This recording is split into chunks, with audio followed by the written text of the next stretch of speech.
Hi everyone, my name is Costa and today I'm gonna explain and show you through real life examples what fetch is and how you can use it to create some cool and useful stuff.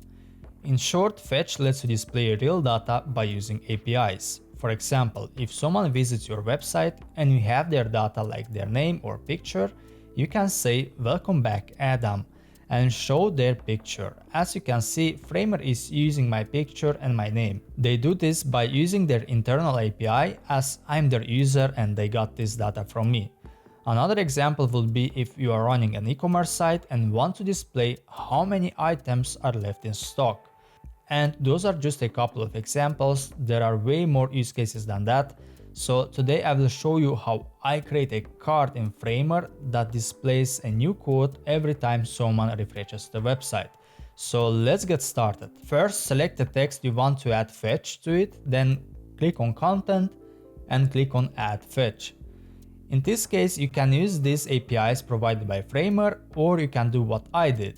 I went to Cloud AI and I asked Cloud to give me an API that I can use to display random codes on my Framer website using fetch. Also provide a JavaScript code for Dino.com. That is where I will deploy my API.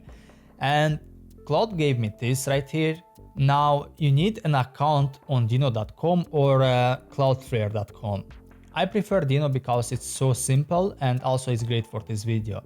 So I will click on New Playground. Now paste the code from Cloud right here and click on Save and Deploy. So if your screen is not black, it means it doesn't work.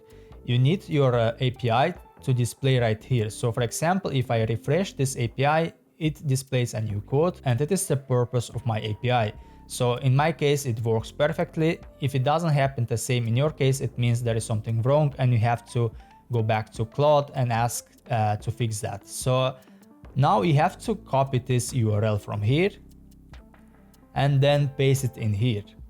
Now in the path field, you need to select two of these categories. So I will select first the author because that is the author and this is the quote. So now I will go back to content, click on add fetch and again select this URL that I just pasted, go into path field and select the text. And now let's preview this. As you can see, when I refresh the screen, every time we got a new quote. So that is the video guys, thank you much for watching, see you next time.